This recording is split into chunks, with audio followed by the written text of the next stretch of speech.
Welcome to today's deep dive. I'm so glad you could join us today. Yeah, it's great to be here and great to have you listening in. So it's late February 2026, and I don't know about you, but navigating the daily digital noise right now, it it just feels exhausting. Oh, absolutely. I mean, it's an endurance sport at this point, really. Right. I was actually scrolling through CNET this morning, and the marquee headline was literally AI slop is destroying the internet. Which is pretty bleak. Very bleak.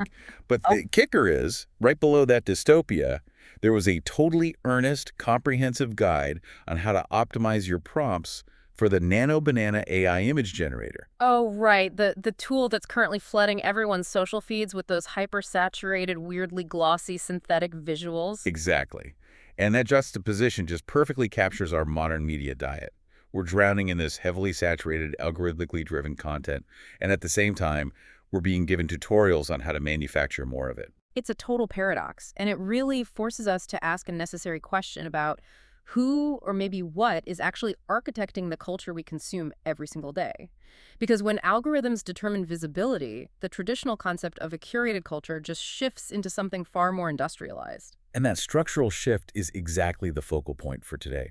We curated a massive stack of sources specifically for you, the listener, to explore this dynamic. We're looking at a philosophical essay from Current Affairs about cultural homogenization. We also have deep boardroom level strategy reports on Netflix's international expansion from TSI and Rethink Technology. Right, and to map out the current terrain, we brought in the 2026 industry forecasts from Media Play News. And finally, to keep things grounded in actual consumer reality, we're pulling from some very unfiltered Reddit threads where fans are just tearing apart Netflix's newest interactive shows. It's a really comprehensive stack. The mission here is to understand the mechanics behind our media diet in 2026. How is entertainment manufactured, localized, and monetized globally? We really want to examine the tension between this narrative of a diverse, fragmented media golden age and the contrasting theory that we're actually just trending toward an inescapable empire of Thame. Where cultural outputs are just standardized products wrapped in local packaging. Okay, let's unpack this, starting with that philosophical foundation. So we'll begin with Samuel Miller MacDonald's essay, Empire of Same, which was published in Current Affairs back in 2020. But before we delve into the specific arguments, we need to establish his framework for you. Yes, this is a crucial note. MacDonald writes from a very defined, explicit political standpoint. The essay is a heavy critique of American fossil fuel-based liberal capitalism, neoliberalism, and the specific political paradigms established by people like Ronald Reagan and Margaret Thatcher. And we should state clearly for you listening that our role here is strictly analytical and impartial. We are absolutely not endorsing the author's political viewpoints, and we aren't taking a side on the ideological spectrum he presents. Exactly, zero sides taken. We are just utilizing his framework as an analytical tool. The goal is just to explore the concepts he raises about cultural homogenization and then apply them to the structural realities of today's entertainment industry. Right. So MacDonald's central premise argues that the United States, operating alongside these massive multinational corporate entities, basically maintains a sprawling global hegemony. And he posits that the primary function of this hegemony is the flattening of diversity across multiple domains. Environmental, political, cultural, it all gets flattened. Intricate, localized systems are routinely swept away and just replaced by this standardized, uniform landscape that's designed purely for frictionless commerce. He illustrates this concept of flattening through these really evocative personal anecdotes. Mhm. One of the more striking ones, and this really stuck with me, details a hiking trip he took in the Swiss Alps. Oh, the cave story. Yes. So he's out there immersing himself in an environment that feels entirely detached from modern commercial reality. He's sleeping under the stars, navigating terrain with ibex and golden eagles. It presents as this pristine, untamed wilderness. Right. During the hike, he encounters this dark cave set into the mountainside. He pushes past his initial apprehension, turns on his headlamp, goes inside expecting to find some ancient artifact of the natural world, and instead he finds A ratty, wet teddy bear. a discarded, mass-produced teddy bear just sitting in the dirt. And that bear functions as this incredibly potent symbol for him. In an environment that ostensibly represents the total absence of human industrialization, the very first artifact he uncovers is a product of globalized mass manufacturing. It suggests the infrastructure of modern commercialism is completely inescapable. It permeates even the geographies we traditionally code as wild. The manufactured reality essentially has a longer reach than the natural one. He draws a really similar parallel to another experience he had working on an organic farm in Liguria, Italy. He describes this setting that feels remarkably historical. He's sleeping in a tent, listening to wild boars and feral dogs roaming the forest at night. He notes that the landscape probably resembles its medieval state long before the geopolitical concept of Italy even existed. Exactly. And he uses this wild setting to critique modern intensive agriculture. He argues that the methodology of modern farming involves fencing off a zone, systematically eradicating all the diverse indigenous flora and fauna, and then cultivating only the few specific species that yield the highest profit margins. It's agrarian standardization, Yeah. and he views that as a direct mirror to how global markets treat human culture. And the argument extends beyond just physical environments into ideological frameworks, too. He recounts a specific interaction while he was living in Sweden. The card game. Yeah, the card game. He's playing cards with a friend and two international students. One is from Singapore, the other is from India. And they are situated in a democratic socialist nation, surrounded by subsidized housing, accessible healthcare, affordable education. Yet during this political discussion, these two students from completely distinct cultural and geographic backgrounds begin advocating forcefully for right-wing free market economics. MacDonald observes that their argument sounded exactly like they were quoting Ayn Rand's Atlas Shrugged or Friedrich Hayek's The Road to Serfdom. The geographic origins of the students contrast so sharply with the uniformity of their economic philosophy. It's a demonstration of the successful global export of specific narratives. Ideological frameworks are exported and adopted with the exact same efficiency as consumer goods. If we connect this to the bigger picture, the standardization of the internet is probably the most glaring example of this. Global computing hardware and operating systems are heavily dictated by just Microsoft and Apple. And web traffic is dominated by a shockingly narrow set of entities. Alphabet, so Google and YouTube, alongside Facebook, they control the top destinations, generating well over 100 billion monthly views. That scale fundamentally alters how information flows globally. When billions of users rely on infrastructure governed by a handful of corporate boards, the parameters of human culture are inevitably bottlenecked. The architecture dictates the content. But McDonald points out this fascinating contradiction within the system. He calls it the Pirates of the Caribbean 3 paradox. This is a brilliant case study. So, Pirates of the Caribbean. At World's End is a highly commercialized, billion-dollar Disney blockbuster. But the narrative core of the film centers on a struggle against a monopolistic entity. The East India Trading Company, which is actively attempting to enforce the uniformity of empire across the oceans, commodifying the last remaining free spaces. There's a specific piece of dialogue he highlights where Captain Barbossa remarks, "The world used to be a bigger place." To which Jack Sparrow responds, "World's still the same, there's just less in it." The irony there is substantial. Disney, an entity that perfectly exemplifies the monopolistic consolidation of global media, financed and distributed a narrative that explicitly warns audiences about the dangers of corporate monopolies destroying untamed spaces. The corporate empire successfully packages and sells the narrative of rebellion against itself and generates massive profit doing it. It demonstrates that modern hegemony doesn't need to censor critique, it just commodifies it. Wow, it just commodifies the rebellion. That's a heavy thought. He actually broadens this by introducing a historical parallel to the Roman Empire. During its peak, Rome enforced rigorous standardization, uniform currencies, legal codes, architectural styles. But the eventual collapse of the Western Roman Empire resulted in huge power vacuums. And within those vacuums, localized autonomous communities had the space to actually develop, free from the centralizing pressure. Right. To illustrate this, he references that classic scene from Monty Python and the Holy Grail. King Arthur encounters the peasant, Dennis, and tries to assert his feudal authority. And Dennis completely rejects the premise, explaining that they are an anarcho-syndicalist commune where executive power is rotated weekly. It's a comedic reference, obviously, but MacDonald uses it to underscore a serious historical theory. The recession of a dominant empire creates the necessary conditions for diverse, self-governing systems to emerge. True diversity requires the absence of a centralizing, homogenizing force. So the foundational question this essay presents for us is whether the current global digital infrastructure functions as a modern equivalent to the Roman Empire. And if we accept the premise that a digital empire of SAM exists, we have to look at how it expands, Exactly. What are the actual mechanics of its expansion today? which transitions us perfectly to our second set of sources. We're moving from theoretical frameworks to granular corporate strategy. The Strategy Institute, or TSI, produced this incredible report analyzing Netflix's international expansion. It details exactly how a modern media entity scales its borders globally in 2026. Netflix really is the definitive case study for global digital expansion. The TSI report traces their origins back to 1997, when the business model relied entirely on the physical logistics of mailing DVDs. Which feels like ancient history now. It does, but the critical inflection point was 2007 with the pivot to streaming. That technological shift dissolved the physical barriers to distribution, and the report categorizes their global acquisition into three distinct phases. The pacing of those phases is what stands out to me.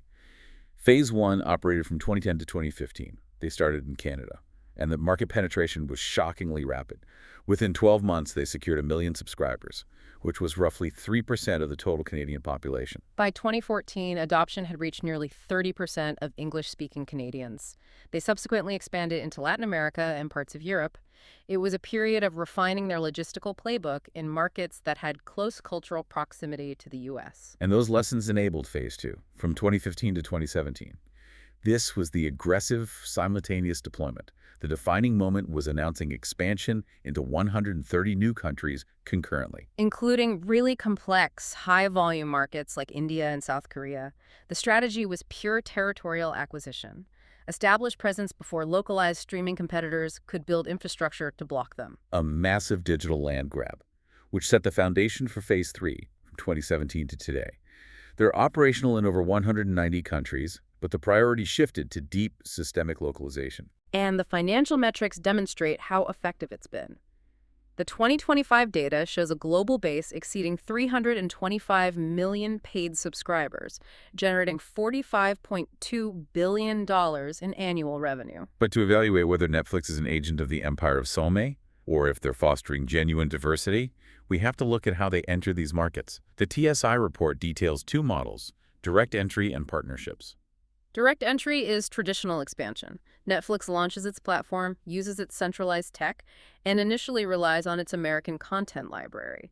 But relying solely on subtitled Hollywood exports resulted in high churn rates in markets with robust domestic industries. Right, which drove the pivot toward partnerships. Japan is a clear example. When they entered, the market was highly saturated with entrenched local competitors like Hulu Japan and DTV. So rather than trying to overwrite the existing viewing habits, Netflix formed a strategic alliance with Yoshimoto Kogyo, a deeply established Japanese entertainment conglomerate. That provided immediate access to local talent pipelines, allowing Netflix to fund content calibrated specifically for Japanese demographics. They did a similar structural adaptation in India, but driven by hardware. Recognizing the dominance of local platforms like Hotstar and knowing India consumes media primarily via mobile devices, they partnered with Airtel, A major telecom provider, which let them deploy mobile-only subscription tiers, aligning their pricing with the regional infrastructure. and the methodology behind this localization relies heavily on their data architecture. The report emphasizes how Netflix leverages behavioral data from hundreds of millions of accounts. This telemetry dictates what genres are greenlit in specific regions, but also micro-level presentation, like localized dubbing and algorithmic UI artwork. This presents a complex analytical tension. Netflix is unequivocally financing non-American narratives globally. But does this constitute a genuine flourishing of cultural diversity? Or is it the systematic commodification of local cultures by a centralized algorithm? Are they democratizing storytelling or applying a standardized formula to extract regional aesthetics for global consumption? The ambition for continued expansion suggests they want comprehensive market capture. The Rethink Technology data includes statements from Netflix co-CEO Greg Peters. He argued that significant avenues for growth still remain. His rationale was fascinating. He stated that Netflix currently captures approximately 7% of total global consumer spending on entertainment and accounts for only 10% of total human television viewing time. And third-party analytics back that up. Nielsen places their share in the U.S. at 8.6%. Barb reports 9.4% in the U.K. The 10% metric is quite accurate for mature markets. The implications of that are profound. A solitary corporate entity is successfully programming 1/10 of the collective time humanity spends engaging with television screens globally. If this strategic goal is to increase that to 20 or 30%, it absolutely necessitates a conversation about the homogenizing effects of scale. If a single algorithmic framework dictates narrative structure for a third of the world's media consumption, it inevitably influences the fundamental nature of the stories being produced. The gravitational pull of that scale alters the entire ecosystem. So, to understand the broader implications, we need to look at the rest of the 2026 industry landscape. The Media Play News Herm Entertainment forecast gives us a detailed topography of the market operating alongside Netflix. The traditional paradigm of television has effectively been dismantled. The forecast data highlights that SVOD penetration has reached 91% of households in the U.S. 91%. While traditional pay TV platforms, cable and satellite have plummeted to a 41% penetration rate, the migration is largely complete. And the financial burden of this has fallen entirely on the consumer. The average U.S. household currently maintains subscriptions to 6 distinct SVOD services. It's a highly fragmented, expensive ecosystem. Yet, industry analysts are observing massive consolidation. Evan Shapiro recently stated unequivocally at a conference, "The streaming wars are over. Netflix won." The financial valuations support that assertion completely. Netflix's valuation exceeds the combined market caps of historic conglomerates, including Comcast, Disney, Fox, Paramount, and Warner Bros. Discovery. Combined, that financial leverage is altering corporate mergers. There's sustained speculation about Warner Bros. Discovery. Even though WBD's direct-to-consumer segment achieved a $977 million profit in 2025, up from $268 million, their corporate debt is still a massive factor. Analysts point to Netflix potentially acquiring specific WBD assets, though antitrust scrutiny would be intense, or entities with vast capital reserves like Apple or Paramount Skydance might swoop in. But the economic realities are also driving a fundamental shift in the consumer product itself. The model of low-cost, ad-free streaming is being systematically dismantled. Platforms have instituted aggressive price increases on their premium tiers. The intent isn't to drive revenue through higher fees, but to create pricing friction that funnels consumers down into lower-cost, ad-supported tiers. Because the margins on programmatic ad insertion far exceed pure subscription revenue. Netflix reported a 250% year-over-year increase in ad revenue, reaching $1.5 billion. Shapiro's forecast suggests ad-free viewing will become a niche, premium product. What's fascinating here is the explosion of fast-free, ad-supported streaming TV. Platforms offering linear, scheduled programming without subscription fees are capturing huge market share. Tubi is the most prominent example. They executed a massive simulcast of the 2025 Super Bowl in partnership with Fox Sports. The broadcast attracted 127.7 million viewers. And generated $800 million in ad revenue for a single event.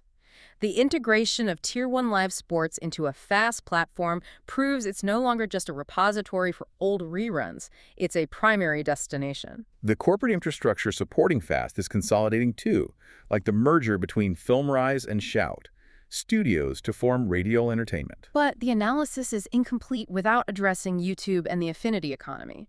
The forecast projects YouTube's living room viewership will surpass all traditional broadcast networks combined by summer 2026. Independent creators are bypassing social media algorithms to produce long-form television-quality content directly for living room AVOD platforms. They're building localized media networks outside the traditional studio system. While the majority of the market shifts to digital access and ads, a notable counter-trend is emerging in the transactional sector. The forecast identifies a resilient demand for physical media. Which makes sense. In an environment where digital libraries suffer sudden licensing changes or complete removal for corporate tax write-offs, audiences are prioritizing permanent ownership. The sales metrics confirm this. Revenue for 4K Ultra HD discs is up 28% for new releases. There's a 10% increase in premium formats like steelbooks. Consumers are actively purchasing physical copies of the Dark Knight trilogy and Oppenheimer. And studios like Lionsgate are capitalizing on this with direct-to-consumer sales for catalog titles like Kill Bill and Dogma. Purchasing a disc represents a localized assertion of autonomy against the platform's corporate strategy. It guarantees access to a cultural artifact regardless of digital infrastructure changes. But while that debate continues, platforms must still program content that drives daily engagement. And analyzing 2026 reveals the most effective tool for that is reality TV. Reality programming offers a highly efficient economic model. Production costs are lower, timelines are faster, and the format stimulates daily social media engagement.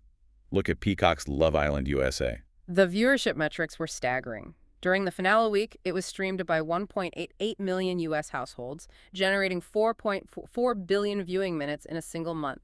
The velocity of that consumption is driving platforms to continually escalate their unscripted slates. Peacock's strategy for Season 4 of The Traitors involves aggressive cross-pollination.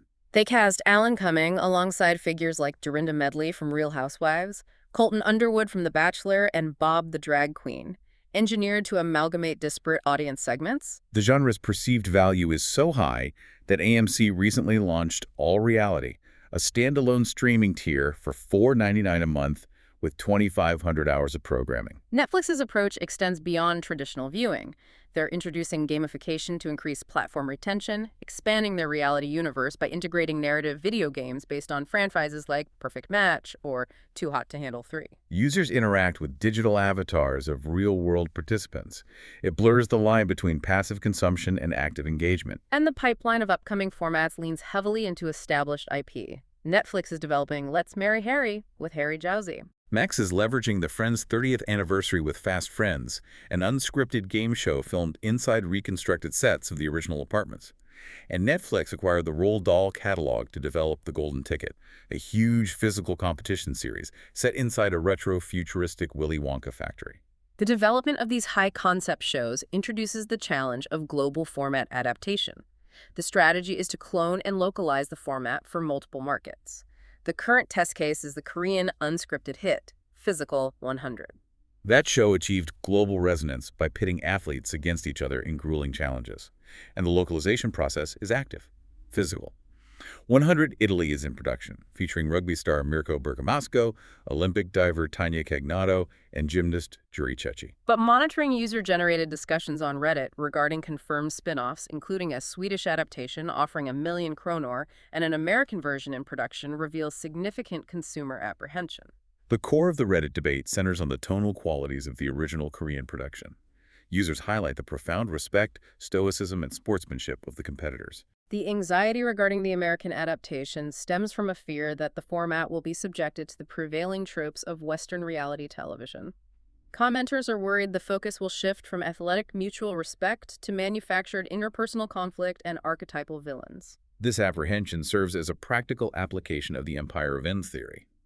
The audience is questioning whether a nuanced, culturally specific product can survive translation when passed through a dominant, standardized production machine. Does global expansion inevitably flatten its unique characteristics, replacing them with a homogenized narrative optimized for algorithmic engagement? Here's where it gets really interesting. The tension between manufactured formats and audience agency leads directly into the final strategic frontier the platforms are trying to conquer: live, interactive broadcasting. The industry is aggressively pivoting away from pure on-demand libraries to recreate synchronized communal viewing experiences. A prime example is Netflix's revival of Star Search for the 2026 season. Airing live on Tuesday and Wednesday evenings. Hosted by Anthony Anderson, with a judging panel of Jelly Roll, Sarah Michelle Gellar, and Chrissy Teigen. The crucial differentiator is the real-time interactive technology. Building on the low-latency infrastructure developed for Black Mirror, Bandersnatch, the platform enables viewers to cast votes synchronously using their remotes. The stated objective is to counteract the isolation of hyper-personalized feeds. They want to forge a collective water cooler moment where millions of users are engaged in the exact same outcome. But an analysis of Reddit discussions from users who participated in the live premiere indicates a stark contrast between the theoretical goal and practical execution. The technical implementation was viewed as functional, but friction arose from the structural power dynamics. The predominant critique focused on the voting weight distribution. The format dictates that the global audience vote constitutes only 25%. And that 75-25 split generated huge resentment. The sentiment on the forums argued that if you market a show based on democratic interactivity, the audience requires a mathematically significant stake. Users advocated for a 50-50 split, arguing the current system renders participation meaningless if the panel can unilaterally override the consensus. The criticism extended to the panel itself, with users noting that only a fraction of the feedback provided constructive technical value. The structural limitations of live streaming also impacted the pacing. Users documented significant lulls, specifically citing a 15-minute duration allocated to a single magic act, contrasting with the rapid pacing of algorithmic feeds. And the marketing campaign encountered friction regarding historical accuracy. The promotional strategy relied heavily on nostalgic IP, claiming the Backstreet Boys and Conan O'Brien launched their careers via the original Star Search. The internet quickly audited those claims, pointing out neither act had ever competed on the show. Netflix had to quietly revise the promotional assets. It suggests that in the rush to deploy recognizable IP, foundational historical realities are occasionally overlooked. This raises an important question. Does this interactive voting actually give us power, or is it just the empire of Sammy offering us a shiny button to press while they still control the outcome? The interactive mechanics present the facade of user agency, but if the audience only influences 25% and the narrative is gated by corporate-selected representatives, it functions more as an engagement tool than true participation. The illusion of influence, designed to keep the user active within the ecosystem. Star Search is just one component of a broader live strategy. Platforms recognize exclusive live events are the final mechanism to aggregate massive audiences. Netflix's acquisition strategy reflects this, securing streaming rights for the 2026 Major League Baseball opening day, Yankees versus Giants. And acquiring the rights to broadcast marquee NFL matchups on Christmas Day. Expanding into live stunt programming with Alex Honnold's Skyscraper Live Free Climbing Taipei 101. The strategy is to ensure the platform is the required portal for experiencing the present moment. It represents the maturation of the digital media life cycle. Having digitized the history of television, the infrastructure is now robust enough to capture and monetize live, collective attention globally. We have covered substantial ground in this analysis. We really have. We began by examining the theoretical dread of an empire of scent, the concept that global commercial infrastructure systematically flattens cultural and political diversity into a uniform, highly optimized product. We analyzed the granular execution of this through Netflix's three-phased global expansion strategy, evaluating how data architecture attempts to localize content while maintaining centralized control. We mapped the 2026 terrain, noting the decline of legacy platforms, the economic pivot toward ad-supported fast channels, the staggering metrics of reality television franchises, and the friction surrounding interactive live broadcasting. Throughout this evolution, the underlying dynamic remains consistent. The technologies of distribution continually adapt, but the fundamental objective of capturing and monetizing human attention remains the driving force. And while the platforms change, our human desire to connect remains constant. To conclude our analysis, it's worth returning to a final observation from Samuel Miller MacDonald's essay. He describes a paleontological site in New Mexico containing the fossilized tracks of a massive, prehistoric giant ground sloth. With the footprints. Right, and nestled perfectly inside those massive animal tracks were the fossilized footprints of prehistoric humans who were actively tracking them. The imagery suggests a historical reality where early humans navigated an untamed environment by literally walking intimately in the footsteps of diverse wild giants. The parallel to the modern era is stark. Today, our digital footprints are guided by just a few massive corporate algorithms in a highly controlled, homogenized media landscape. But MacDonald's analysis offers a counterweight to permanent hegemony. He notes that the defining characteristic of every empire, whether Roman, Mongolian, or digital, is that they are fundamentally impermanent. When centralized structures fracture or collapse, they create a vacuum which historically is rapidly filled by autonomous, localized, and highly diverse systems. So the question that remains for the future of media is this. If our current digital empire, Sameness, were to fracture or collapse tomorrow under the weight of AI slop and subscription fatigue, what wild, strange, and beautifully diverse forms of entertainment might grow in its ruins? It's a profound thought. What will grow in the ruins? We leave that image to mull over as we conclude. Thank you for spending your time with us, navigating the complexity of our modern media diet. Until our next deep dive, take care.